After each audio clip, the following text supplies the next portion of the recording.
I'm Danny, and this is the AID podcast, otherwise known as Authentically Inspiring with Danny. Welcome to a space where we talk about the good times, but we don't shy away from difficult, taboo topics either. The goal of this podcast is to provide aid and healing in the form of storytelling and share insight from our life experiences. This podcast isn't self-help, nor does it set out to necessarily teach you anything, but rather to share a story and hear your own. Perhaps you learned something along the way.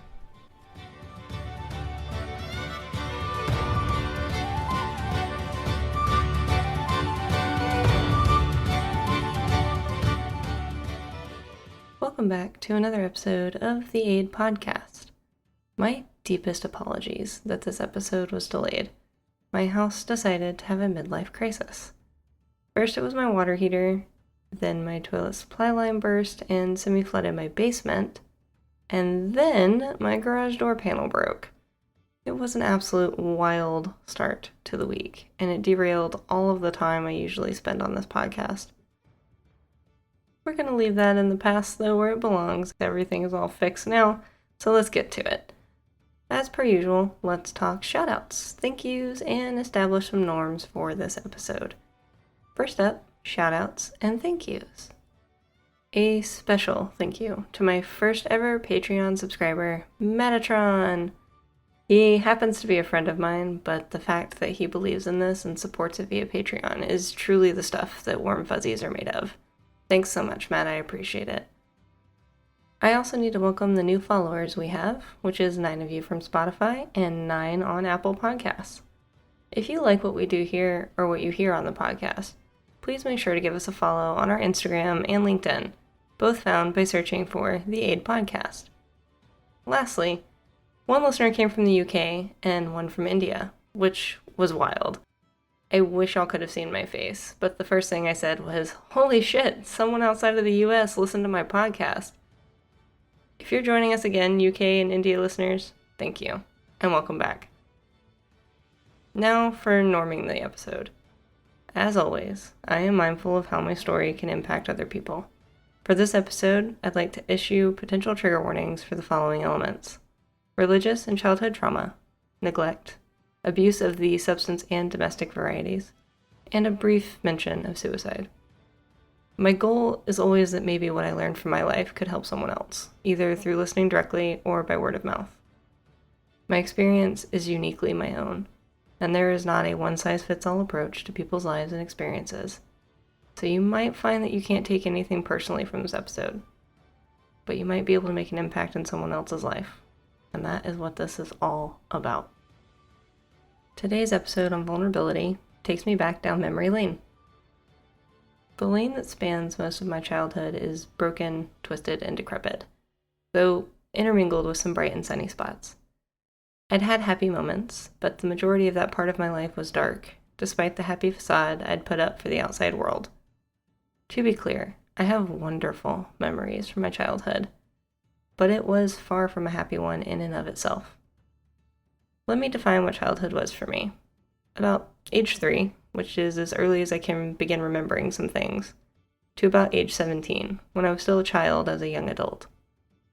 This episode will have a bit of a different format, as I'm going to read to you a letter I wrote to my inner child.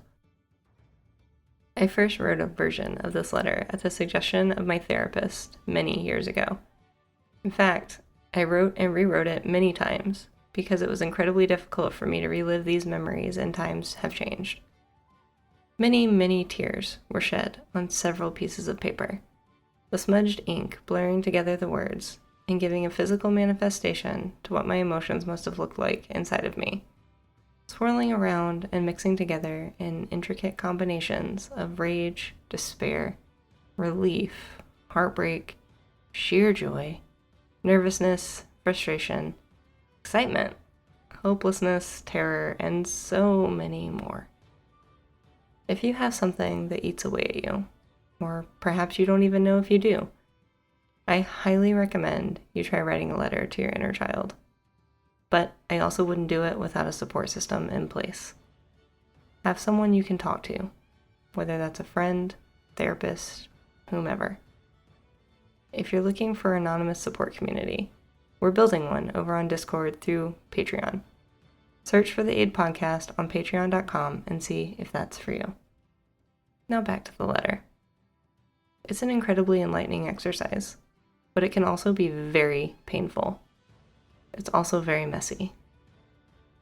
You should prepare your mindset accordingly, because in order to find healing in this letter, you have to go into the dark and pull everything into the light to resolve it so you can stop carrying it with you.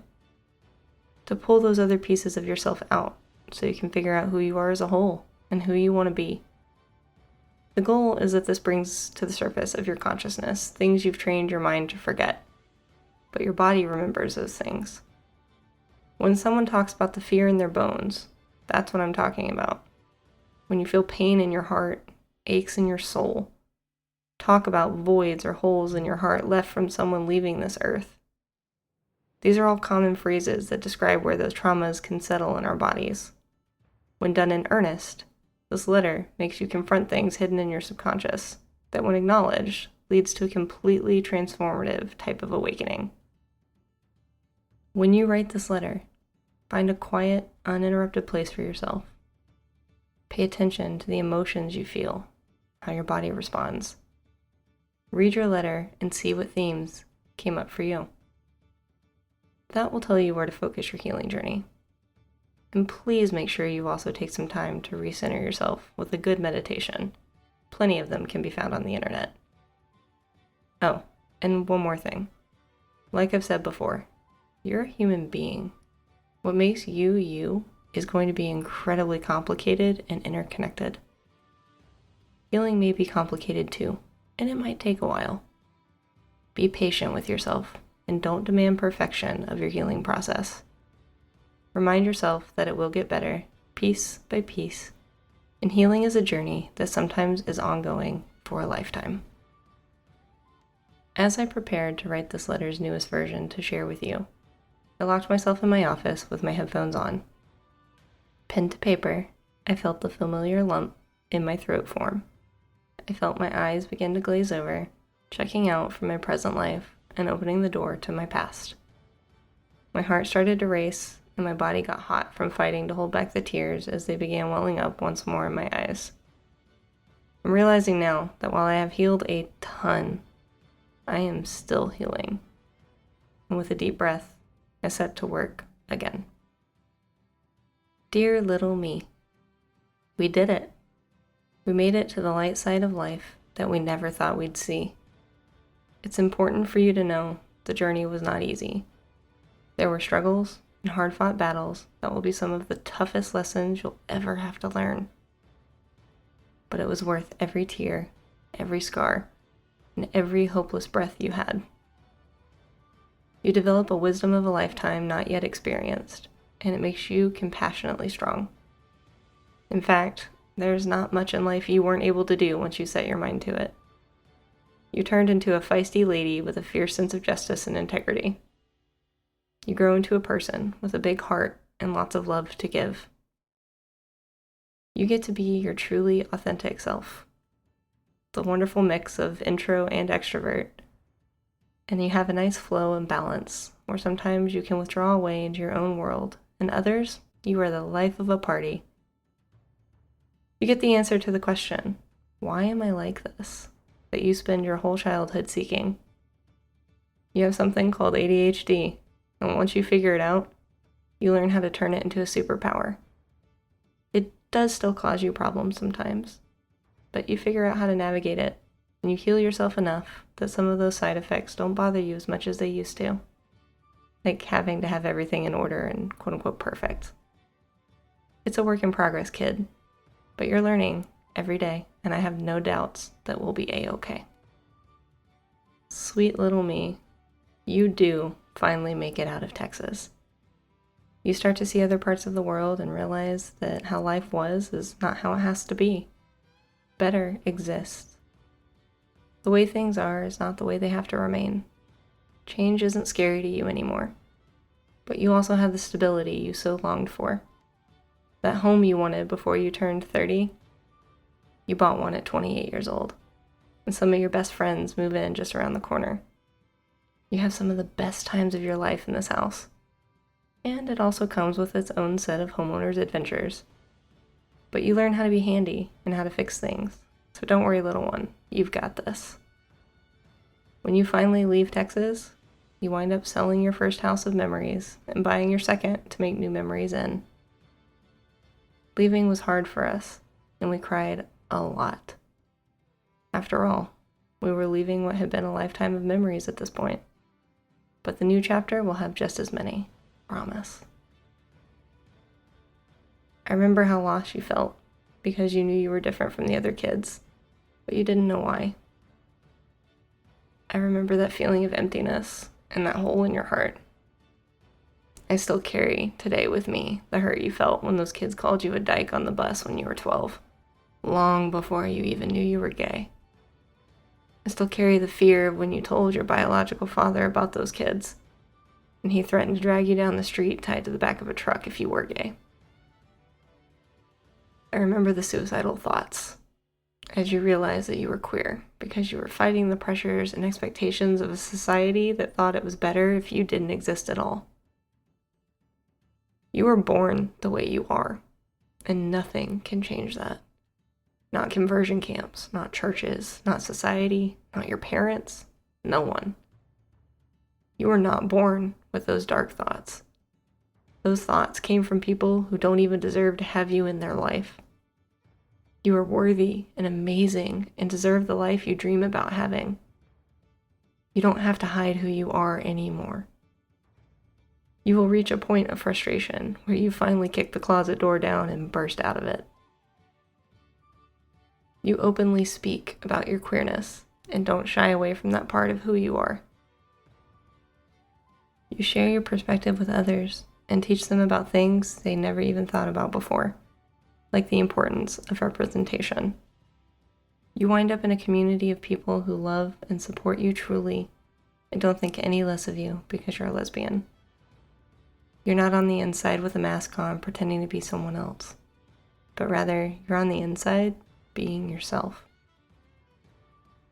You didn't always know it at the time, but you have always been loved in various ways by various people. You were loved by your childhood best friend's mom. You were loved by a second grade teacher who gave you a bear with all of your friends' names signed on it before your life was uprooted and your biological mom took you off to another state. You were loved by the black women in the local church who would give you food from the kitchen because you hadn't eaten in days. You were loved by your language teacher who saw you grow from a preteen to teenager to a young adult into adulthood, and who was unbelievably kind enough to give you money sometimes to help you feed yourself. You still have a check she wrote you that you'll never cash because the sum was too high, but you keep it as a reminder. You were, and still are, loved by a family that became your own, your chosen family. You were loved by a girl that was your high school sweetheart. You were cared for by many others, sometimes confusing love with other things. And I remember the infinite hours spent wondering if anyone would ever love you the way you deserve to be loved, especially after you kept having your heart broken time and time again. Someone tells us when we're older that they admire how we can pick up the pieces of our heart and love again so wholly and completely after it's been shattered into a million tiny pieces. Baby girl, you have had some practice in this regard. I am still impressed by your ability to love, given you weren't really taught a healthy way in which to do so and learn through experience. Have hope. I can't wait for you to see the ways in which you are loved in the future. Your heart is going to be so full of love that some days you think it could burst. You have a best friend that is ride or die, and you spend your time together eating food, drinking wine, playing board games, talking shit, and it's such a wholesome friendship. The best part is it's a two-way street friendship, unlike the many one-sided friendships that you grew up with. She's there for you too, not just you being there for her. You are also worthy of deep, real love and happiness, and I promise you, you will get it. Her name is Tara, and when you meet her, she turns your whole world upside down in the best possible way. She loves you fully, without judgment of your past, yet she embraces it and helps you heal some of those old wounds. This woman is your best friend, and the fire she ignites in you will terrify you. It's a love unlike anything you've ever felt before, and the life you build with her is exactly what you dream about. For a large portion of your life, you hold on to a sort of revenge success motivator. Not many people believed in you growing up, and you heard so much about your shortcomings. You were faulted and judged for things that you couldn't control, like your clothes smelling like cigarettes or marijuana, or having holes in them and not being able to get new ones.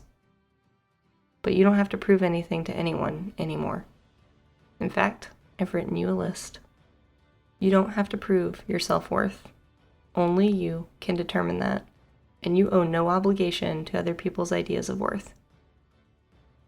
You don't have to prove you're capable of fitting into someone else's preconceived notions of success. You figure out what makes you happy and secure, and you work towards that instead. You don't have to prove you're worthy of love. You finally learn to love yourself, and when the doubts come creeping in, you know enough on how to combat them. You don't have to prove you deserve happiness. You learn everyone deserves happiness, and it's not predicated on their past, even for you. You don't have to prove you can work hard.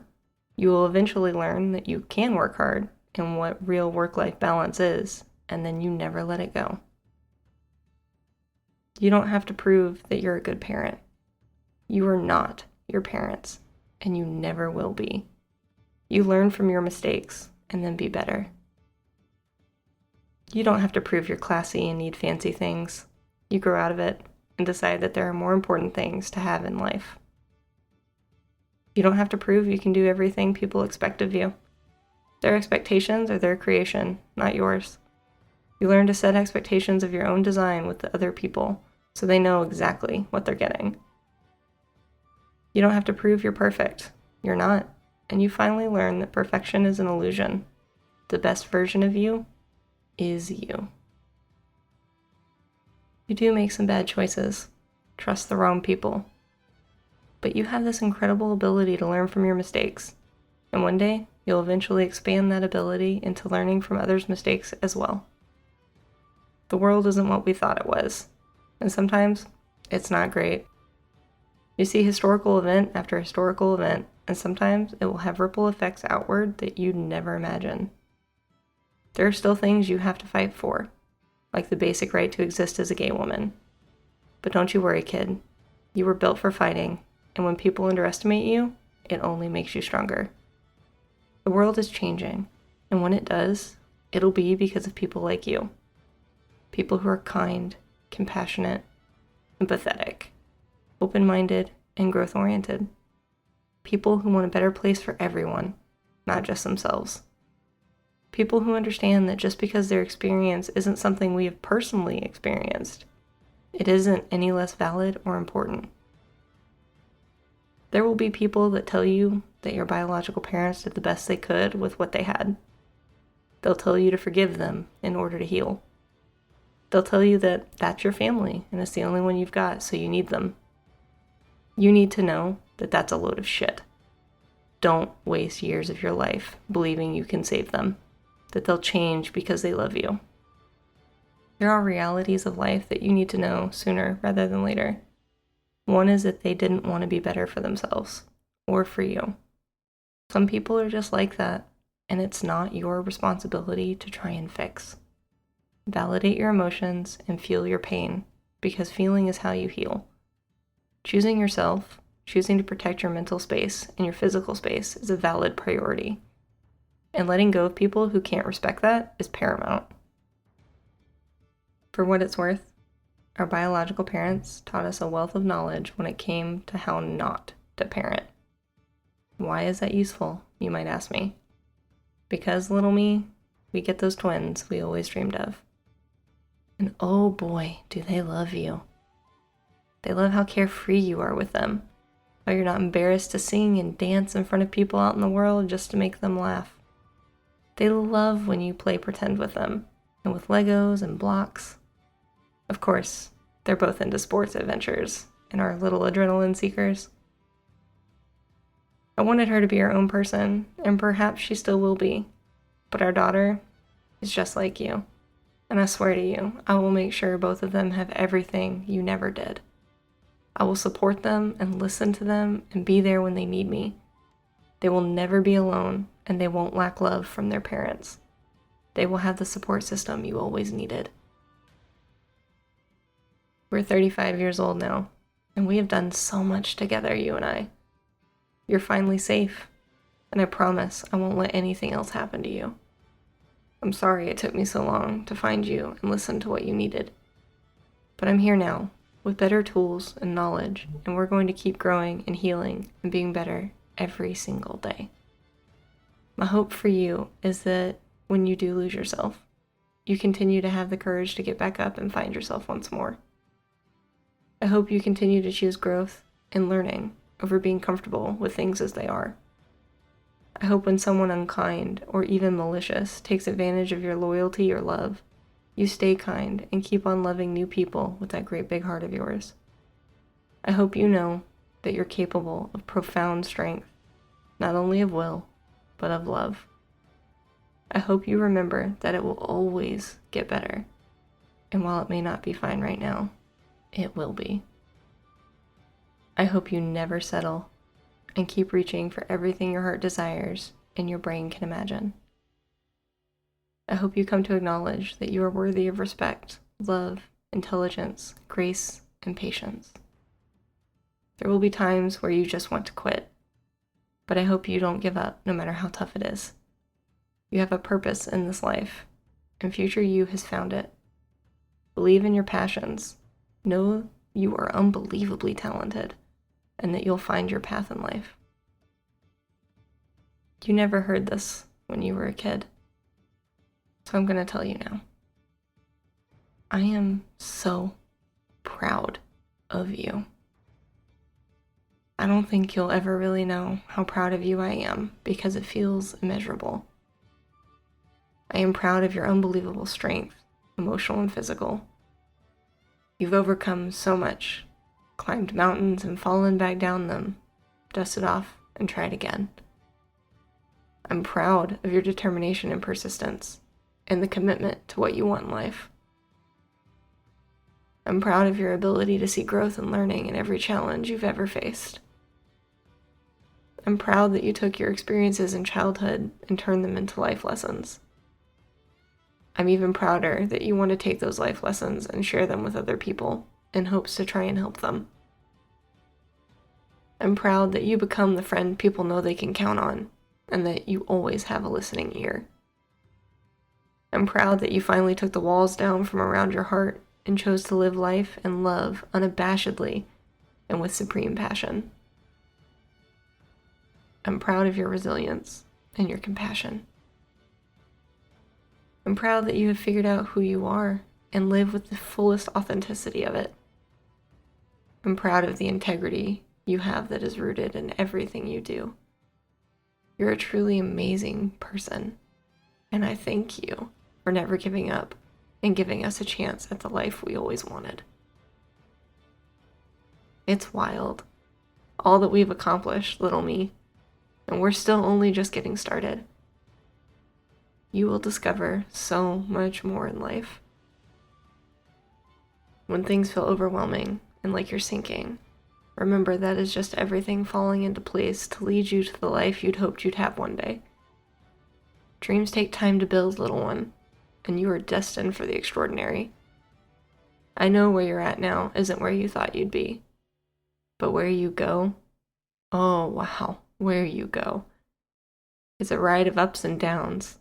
But when you finally get to your future, you won't be able to believe it's yours.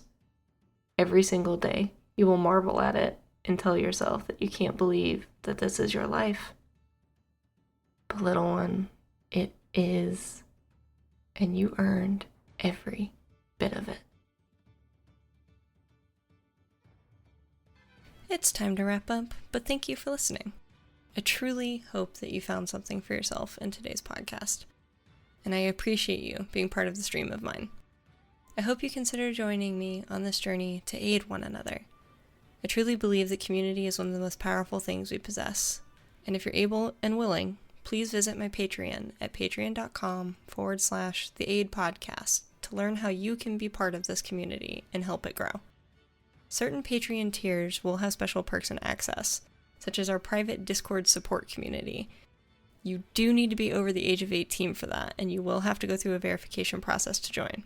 I'll also be offering special video recorded episodes with guests in the future, where you'll get to hear somebody else's unique life experience and how they navigated through it. You can also check us out on Instagram and LinkedIn at The Aid Podcast. We're also on Spotify and Apple Podcasts by searching for The Aid Podcast. And remember, it may not be fine right now, but it will be.